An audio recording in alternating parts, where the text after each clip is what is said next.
Captain Jake Morrison stood on the bridge of the UHS Defiant, watching the massive Coalition fleet assemble in the darkness of space. 7 different alien species had sent their best warships for this mission.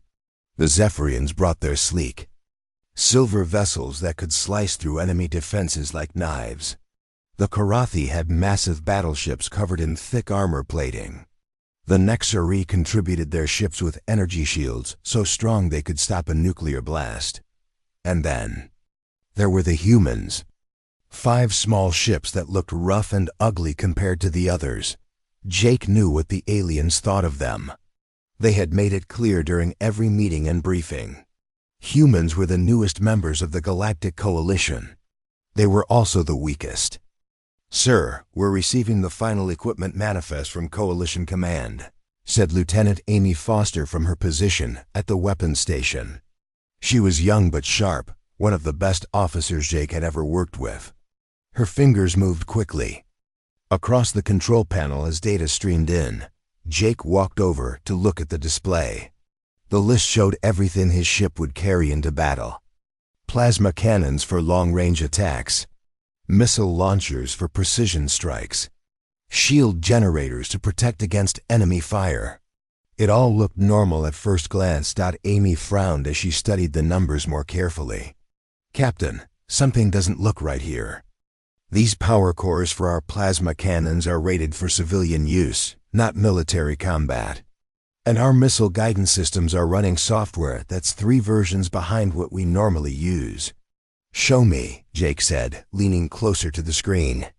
Pulled up the technical specifications. The power cores were indeed civilian grade, designed for mining operations or cargo haulers. They would work, but they couldn't sustain the rapid fire needed in a real battle. The missile guidance software was outdated, which meant their shots would be less accurate than they should be. "Run a full diagnostic on all our systems," Jake ordered. "I want to know exactly what we're working with." Commander Rick Barnes entered the bridge at that moment. He was the human liaison to the Coalition fleet, responsible for coordinating between human ships and alien command. His face looked grim as he approached Jake. "Captain, we need to talk," Rick said quietly. "I just came from the main briefing with the alien commanders. There are some things you need to know about this mission." Jake nodded and followed Rick to a quiet corner of the bridge.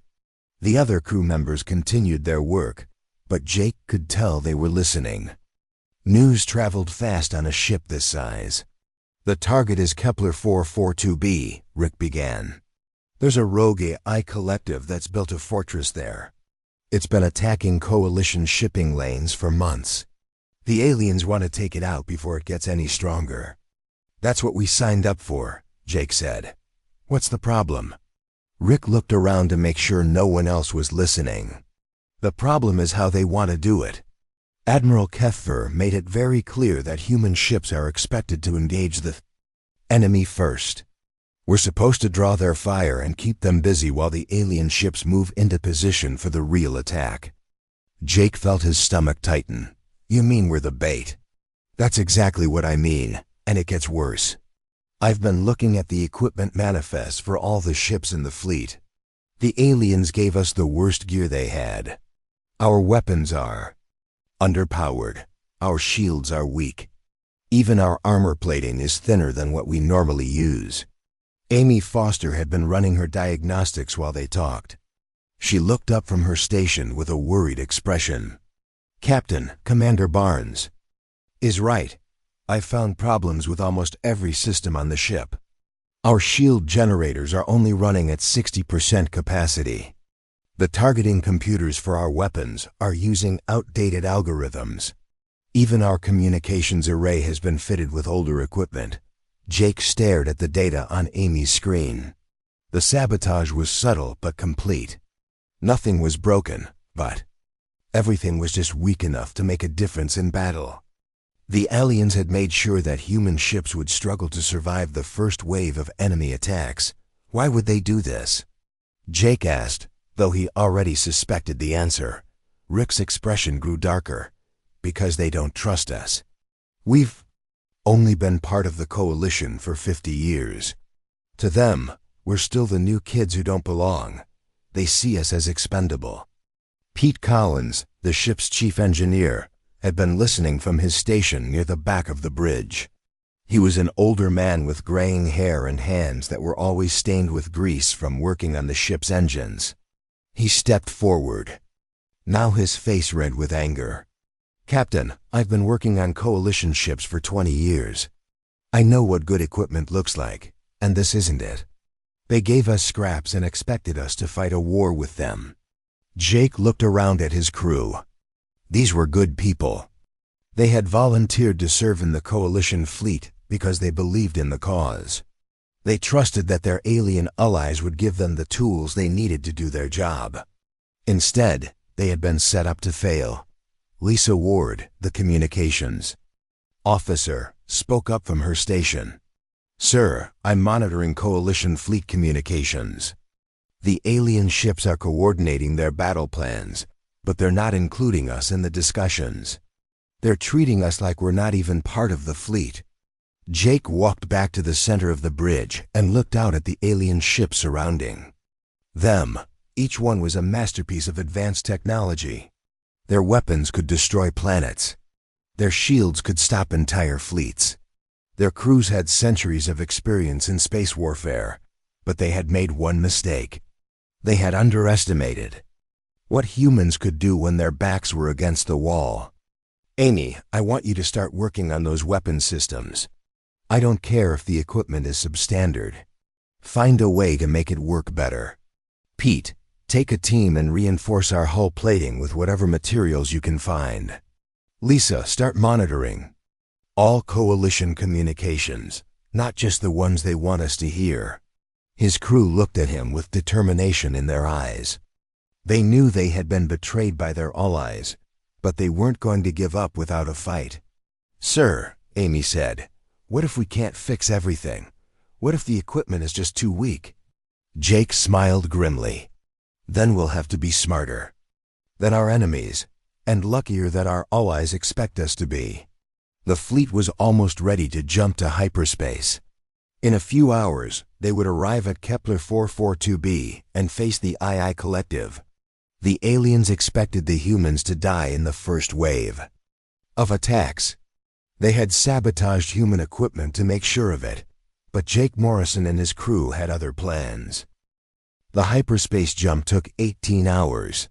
During that time, Jake Morrison barely slept. He spent every moment watching his crew work to fix the problems with their sabotaged equipment. The ship hummed with activity as people crawled through maintenance tunnels and rewired damaged systems. Amy Foster had taken apart one of their plasma cannons completely. The weapon lay scattered across the floor of the armory in hundreds of pieces. She wiped sweat from her forehead as she studied the power core. That was supposed to fuel the cannon. "This thing is a joke," she muttered to herself. "It's designed to run mining lasers, not military weapons." But Amy had an idea. She had noticed that while each individual power core was weak, the ship had more of them than usual. The aliens had given them quantity instead of quality, probably thinking it wouldn't matter. What if she could link multiple cores together to create the power she needed? She called Pete Collins down to help her. The old engineer looked at her scattered weapon parts and shook his head. "You want to wire 6 power cores together to run one cannon?" he asked. "That's crazy. The system wasn't designed for that kind of modification." "The system wasn't designed to get us killed either," Amy replied. "But that's what's going to happen if we don't try something different." Pete studied the power cores more carefully. They were simple devices, built for reliability rather than performance. That was typical human engineering. Other species built elegant machines that worked perfectly under ideal conditions. Humans built machines that kept working even when everything went wrong. "You know what?" Pete said slowly. "This might actually work. These cores have built-in safety systems that prevent overloads.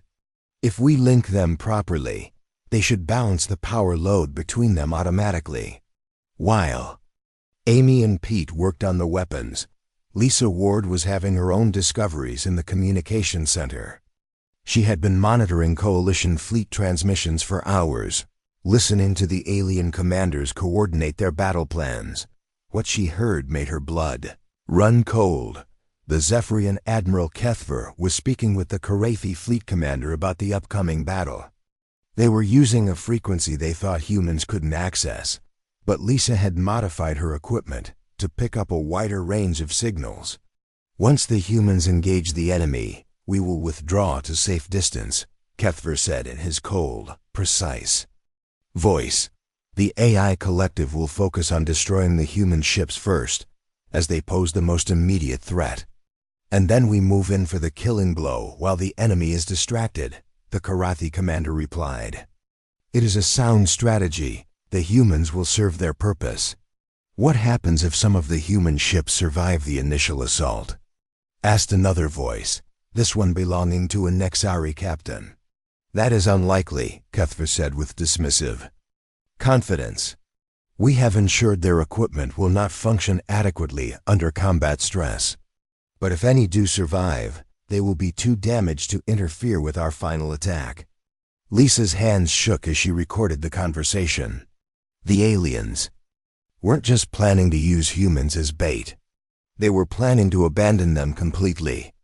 Once the human ships were destroyed, the Coalition fleet would claim victory and take all the credit. She immediately took the recording to Captain Morrison. Jake listened to the transmission twice, his face growing darker with each word. When it finished, he was quiet for a long moment. How many other human ships are in the fleet? He asked finally. 4 others, Lisa replied. The UHS Ranger, the UHS Phoenix, the UHS Guardian, and the UHS Liberty. All of them have the same sabotaged equipment we do. Jake made a decision that would change everything. Lisa, I want you to establish secure communications with the other human ships. Use a frequency the aliens can't monitor. We need to warn them about what's really happening. Sir, that could be considered mutiny, Commander Barnes said quietly. We're supposed to follow Coalition orders. The Coalition has already committed mutiny against us, Jake replied. They sabotaged our equipment and planned our deaths. I'm not going to let my crew die for aliens who see us as disposable. Lisa worked quickly to contact the other human ships. It took some time to establish secure connections, but eventually she had all 5 human captains on a private channel. Jake explained what they had discovered about the sabotaged equipment and the aliens' real plan. The other captains reacted with anger and shock, but none of them seemed surprised.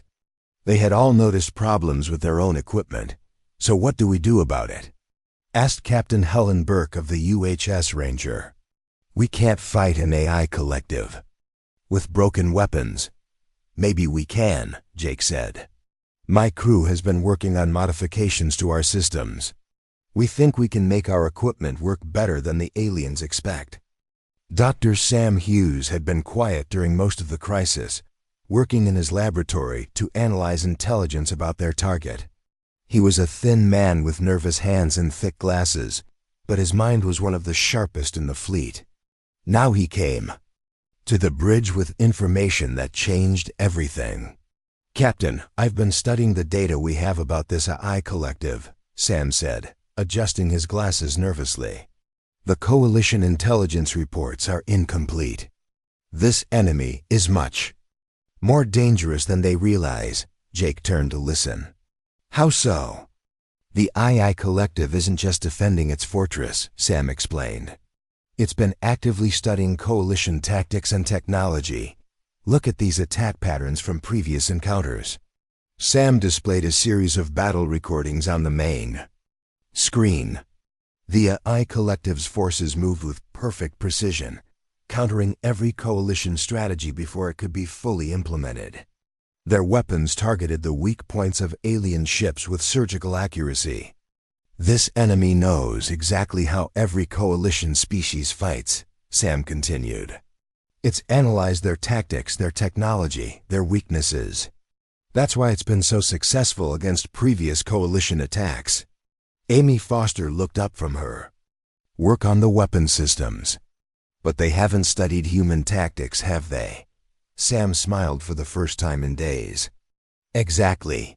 The coalition never considered human combat methods worth studying, so they never shared that information with their databases. The AI Collective has no data on how humans fight. Jake felt a spark of hope for the first time since discovering the sabotage. So our weakness might actually be our strength. More than that, Sam said excitedly. Human combat doctrine is completely different from coalition methods. We're more aggressive, more unpredictable, more willing to take risks. The AI Collective won't know how to respond to tactics it's never seen before. Pete Collins came onto the bridge, his clothes covered in grease and his hands dirty from working on the ship's systems. Captain, Amy's modifications are working.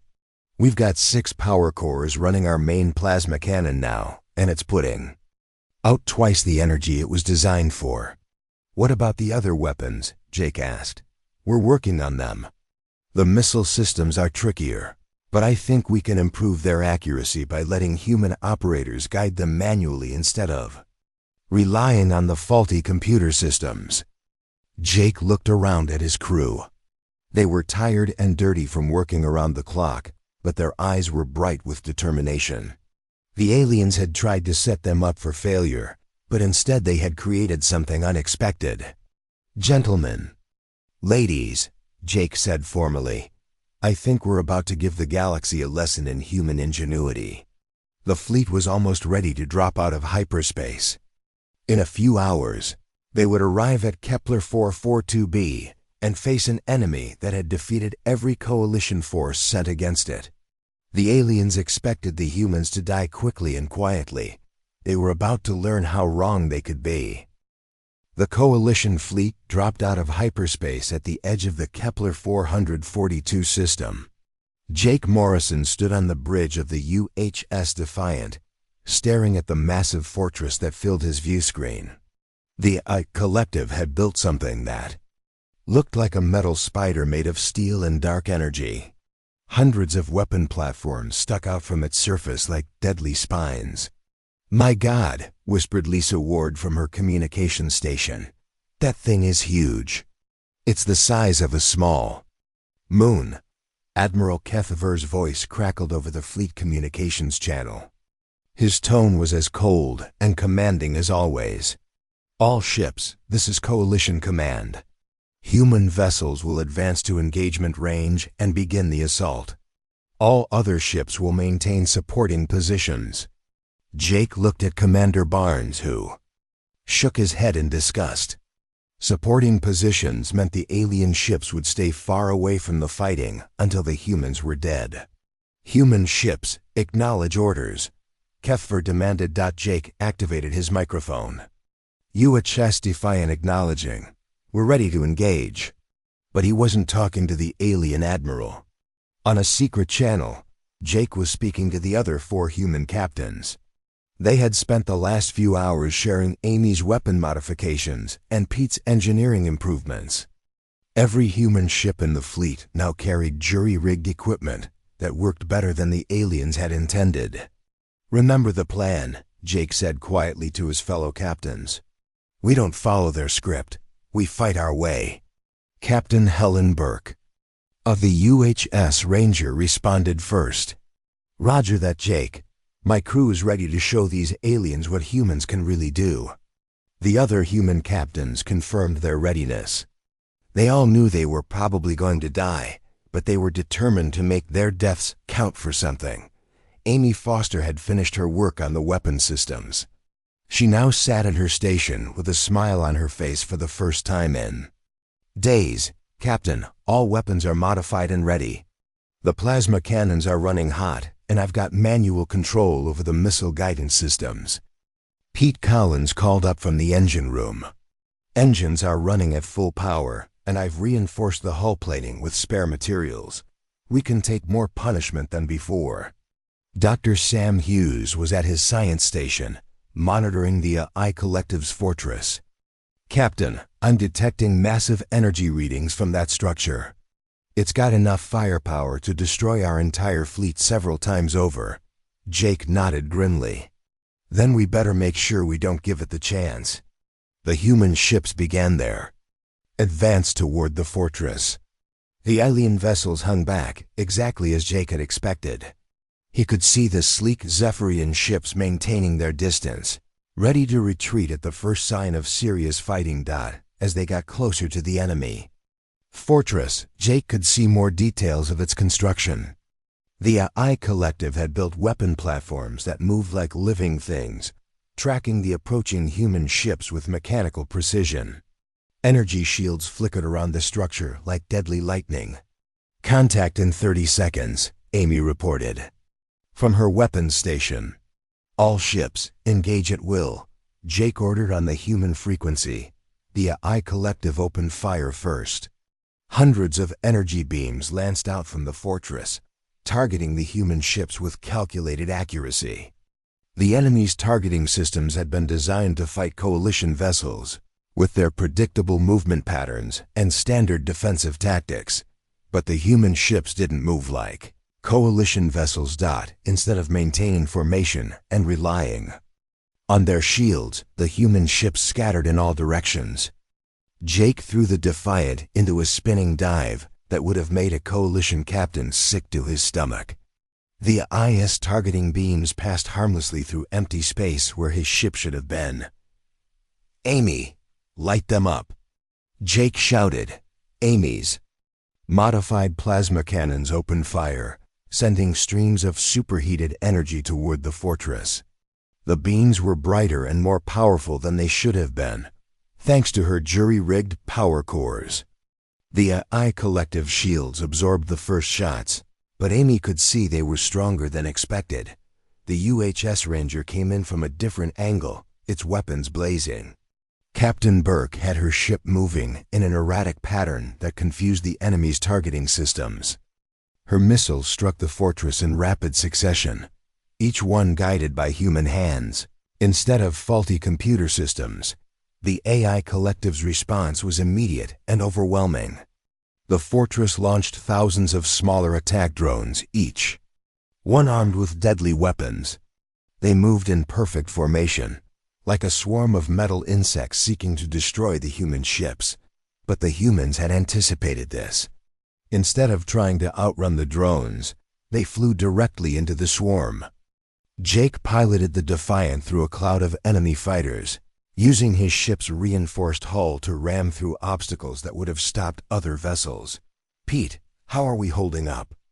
Jake called to the engine room. Hull integrity's at 80%, but we're still flying, Pete replied. These reinforcements are working better than I hoped. Lisa Ward was monitoring coalition communications from her station. What she heard made her laugh out loud, despite the deadly situation around them. Captain, you need to hear this, she said, patching the alien communications through to the bridge speakers. Admiral Kefver's voice was filled with confusion and growing panic. What are the humans doing? Why are they not following standard attack protocols? Their ships are moving in completely unpredictable patterns, replied the Karathi fleet commander. Our tactical computers cannot calculate their next moves. This is impossible, said a Nexari captain. No species fights like this. It's complete chaos. Jake smiled grimly as he listened to the alien commanders struggling to understand what they were seeing. The humans were fighting exactly as humans had always fought, with courage, creativity, and a complete willingness to break the rules when necessary. Dr. Sam Hughes made an important discovery as the battle continued. Captain, the AI Collective's defensive systems are starting to malfunction. They're trying to process our attack patterns, but they can't make sense of what we're doing. Explain, Jake said, throwing his ship into another impossible maneuver to avoid enemy fire. The AI was designed to counter logical, predictable tactics, Sam explained excitedly. But human combat methods are based on intuition and split-second decisions. The AI's processing systems are overloading, trying to calculate responses to actions that don't follow any mathematical pattern.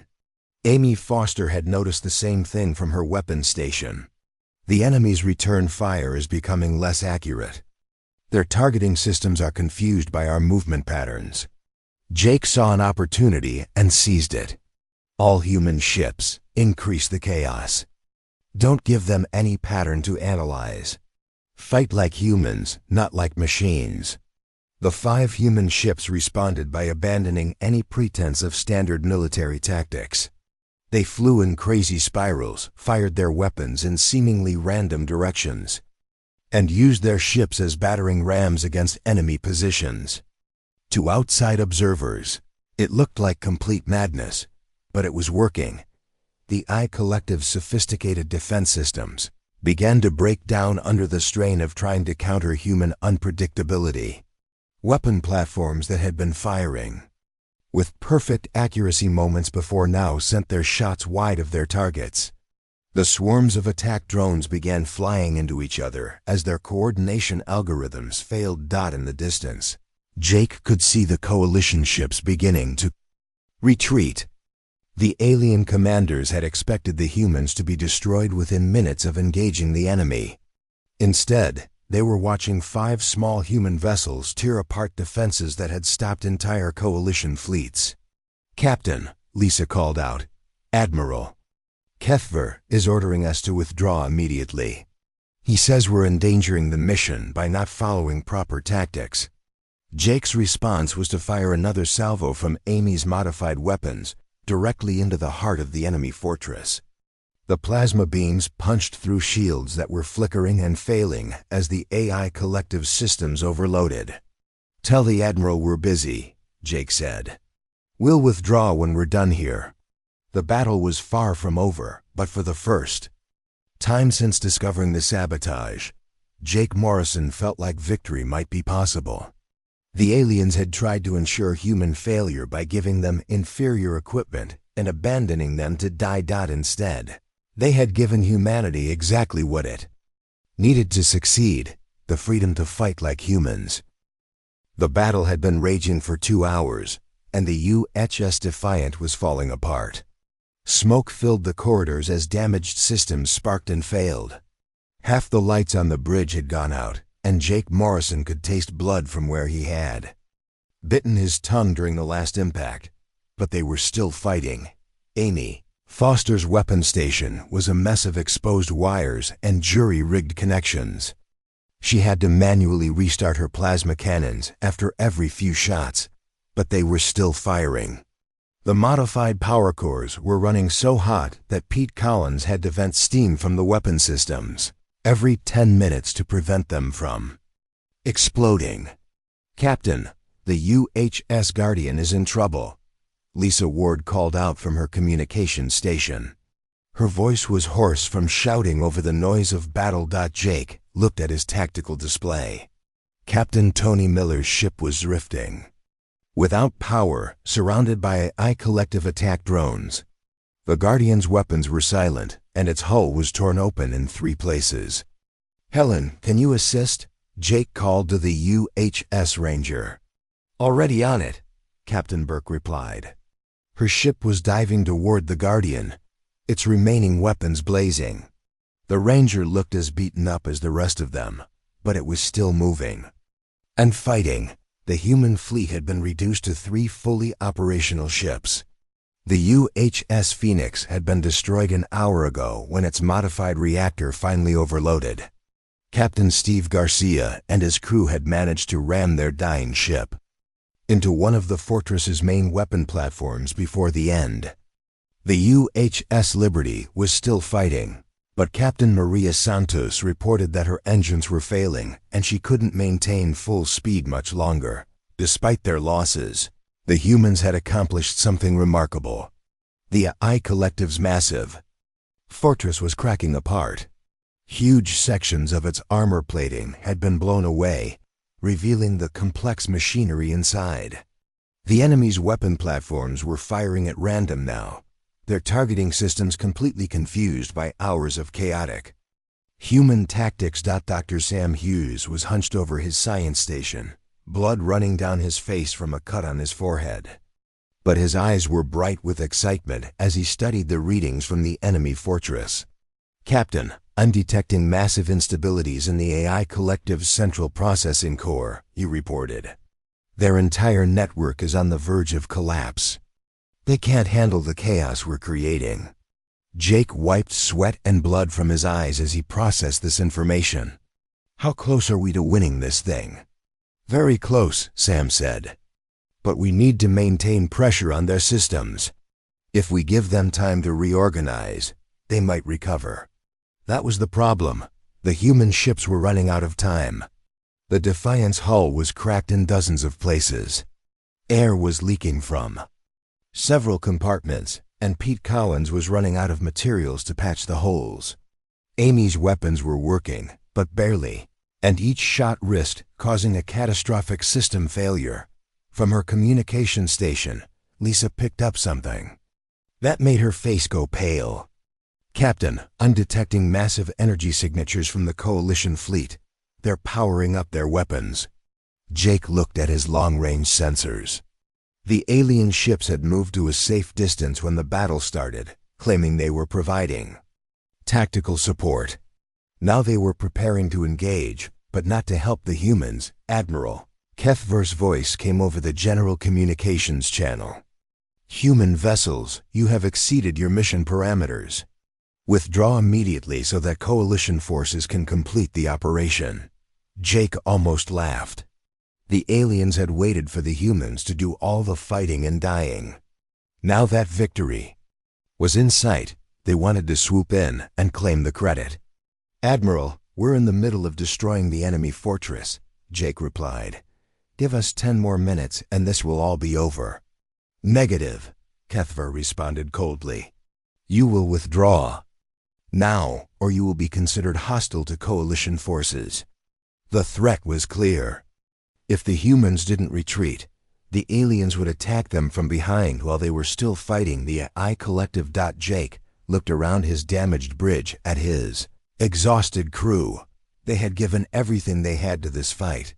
They had turned sabotaged equipment into weapons that worked better than anything the aliens had expected. They had used human courage and creativity to defeat an enemy that had stopped entire Coalition fleets. And now their supposed allies were threatening to shoot them in the back.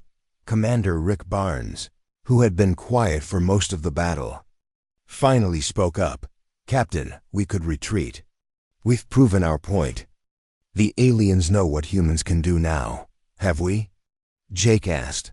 "Or will they just claim that we got lucky? Will they say that Coalition tactics and Coalition equipment won this battle?" Amy Foster looked up from her sparking weapons console.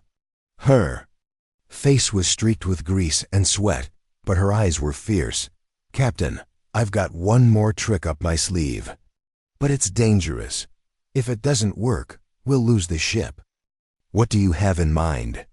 Jake asked. Amy pointed to her power core readings. "I can overload all 6 power cores simultaneously and channel the energy through our main plasma cannon. It'll create a beam powerful enough to punch through the fortress's central core. But the feedback will probably destroy our weapon systems, and maybe the whole ship." Pete Collins spoke up from the engine room over the comm system. "Captain, our hull can't take much more punishment. If Amy's plan doesn't work on the first try, we won't get a second chance." Dr. Sam Hughes was still monitoring the AI collectives. "Systems. Captain, their central processing core is heavily shielded, but it's also their weak point. If we can hit it with enough concentrated energy, the cascade failure will destroy their entire network." Jake made his decision. "Amy, prep your overload sequence. Lisa, patch me through to all remaining human ships. Captain Burke, Captain Santos, Captain Miller, if you can hear me," Jake said into his microphone. "We have one chance to end this fight, but the aliens are threatening to attack us if we don't retreat." Helen Burke's voice crackled through the static. "Jake, the Ranger is barely holding together, but we're with you. What's the plan? We're going to hit their central core with everything we have. One massive coordinated strike. Either we destroy them completely, or they destroy us. Maria. Santos from the Liberty responded next. My engines are failing, but my weapons still work. I'm ready. Even Tony Miller from the Damaged Guardian managed to respond. We've got minimal power, but we can still fight. Let's finish this. Jake looked at the tactical display. The AI fortress was directly ahead, its central core exposed through the damage they had already inflicted. Behind them, the Coalition fleet was moving into attack position, ready to eliminate the humans if they didn't obey orders. All ships, target the central processing core, Jake ordered. Fire on my mark. Amy Foster's hands moved over her controls, preparing to overload the power cores. Warning lights flashed red across her station as the system prepared to channel more energy than it was ever designed to handle.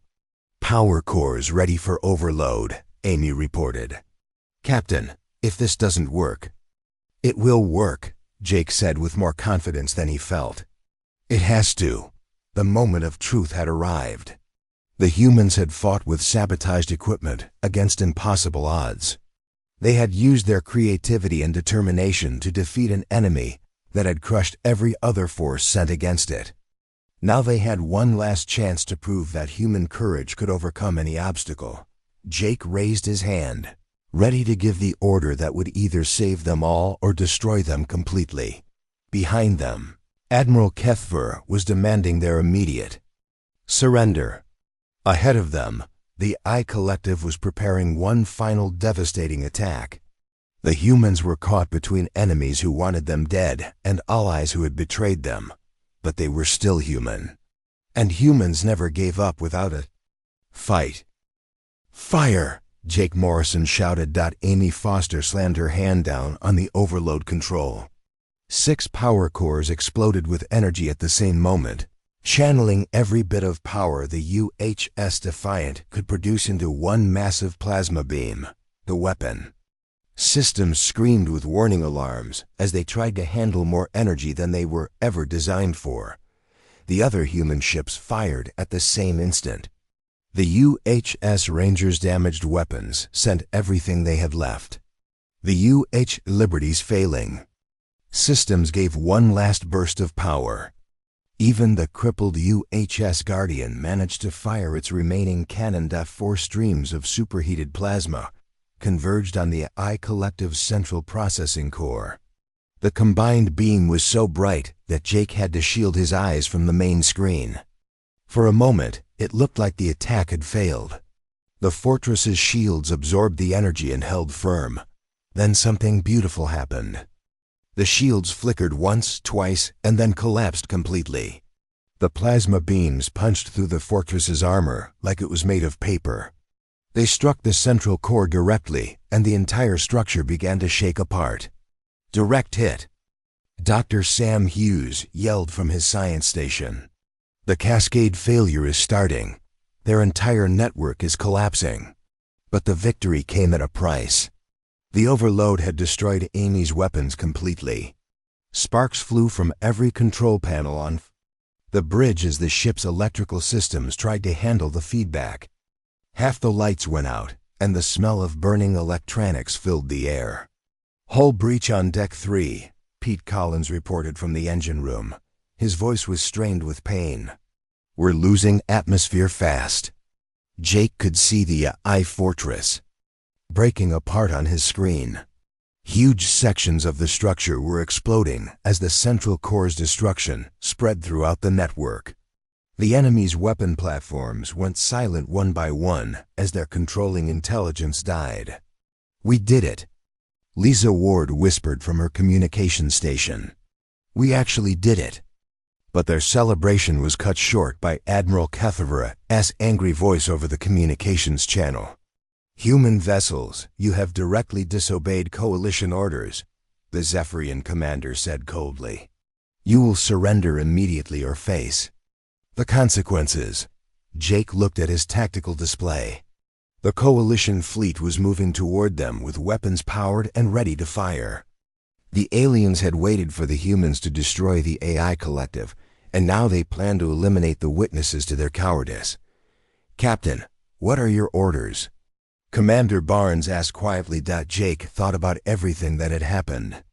The aliens had sabotaged human equipment and planned to let them die. They had abandoned the humans in battle and then threatened to attack them when victory was in sight. Now they wanted to finish what they had started. "Lisa, open a channel." "To all ships in the system," Jake ordered. "Channel open, sir." Jake took a deep breath and spoke into his microphone. His words would be heard by every ship in the fleet, human and alien alike. "This is Captain Jake Morrison of the UHS Defiant. For the record, human forces have successfully destroyed the AI Collective's fortress using equipment that was deliberately sabotaged by our coalition allies. We accomplished this mission after being abandoned by those same allies, who are now threatening to attack us for succeeding where they expected us to fail." Admiral Kefver's voice cut in immediately. "Captain Morrison, you will cease this transmission and surrender your vessel." "I'm not done talking," Jake replied firmly. "The Coalition gave us defective weapons, outdated systems, and faulty equipment. They planned for us to die in the first wave of attack so they could claim credit for our sacrifice. When we survived and started winning, they ordered us to retreat so they could take the glory." Jake could hear other voices in the background of the Coalition communications. The alien commanders were arguing among themselves, probably trying to figure out how to handle this situation. "But here's what they didn't count on," Jake continued. "They didn't understand that humans don't need the best equipment to win. We just need the will to fight and the creativity to find solutions. We took their sabotaged weapons and made them better. We used their inferior equipment to accomplish what their superior technology couldn't." Helen Burke's voice came over the human communication channel. "Jake, the Coalition ships are moving into attack formation. They're really going to try to destroy us." Jake looked at his crew. They were exhausted, wounded, and their ship was falling apart around them. But they had just won an impossible victory against an enemy that had defeated entire Coalition fleets. They had proven that human determination could overcome any obstacle. "All human ships, prepare for defensive action," Jake ordered. But before the Coalition could attack, something unexpected happened. Dr. Sam Hughes picked up new contacts on his sensors. "Captain, I'm detecting multiple ships dropping out of hyperspace," Sam reported excitedly. "They're broadcasting human identification codes." Jake stared at his screen as dozens of human ships appeared around the battlefield. These weren't Coalition vessels with sabotaged equipment. These were ships directly from Earth, armed with the best weapons humanity could build. Admiral Patricia Fox of the Earth Defense Force appeared on Jake's communication screen. She was an older woman with steel gray hair and eyes that had seen too many battles. "Captain Morrison, this is Admiral Fox with the Earth Fleet. We received your emergency transmission about Coalition treachery. We came as soon as we could." Jake felt relief wash over him. Earth had been monitoring the battle and had sent reinforcements.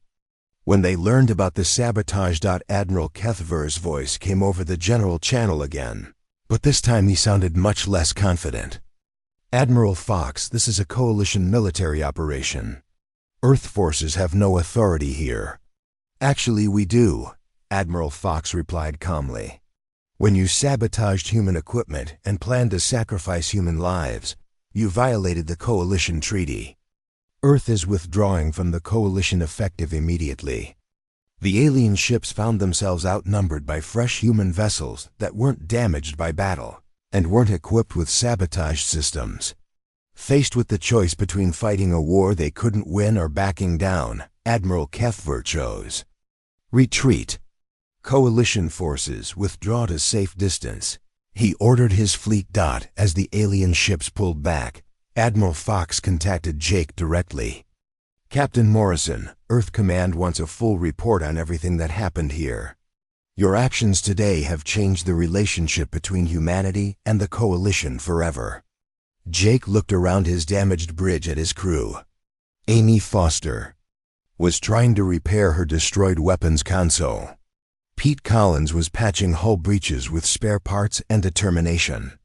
Lisa Ward was coordinating damage reports from across the ship. Dr. Sam Hughes was documenting everything for his report. These people had taken sabotaged equipment and inferior weapons and used them to win a battle that was supposed to be impossible. They had faced betrayal from their allies and threats from their enemies, but they had never stopped fighting. "Admiral, we're ready to give that report," Jake said. "But first, we need to get our people medical attention and repair our ships." "Understood, Captain." "Welcome home." 3 months later, Jake Morrison stood in the Earth Defense Force headquarters, looking at a wall covered with medals and commendations. The Battle of Kepler 442 had become legendary throughout human space. The story of how 5 small ships with sabotaged equipment had defeated an enemy that had stopped entire alien fleets was told in every military academy and spaceport bar. Humanity had left the Coalition and formed its own alliance with several other species that had grown tired of alien arrogance. The galaxy was a different place now, one where human courage and creativity were respected rather than dismissed. Jake's crew had all received promotions and new assignments. Amy Foster was now designing weapons for the Earth Defense Force. Pete Collins was teaching engineering at the military academy.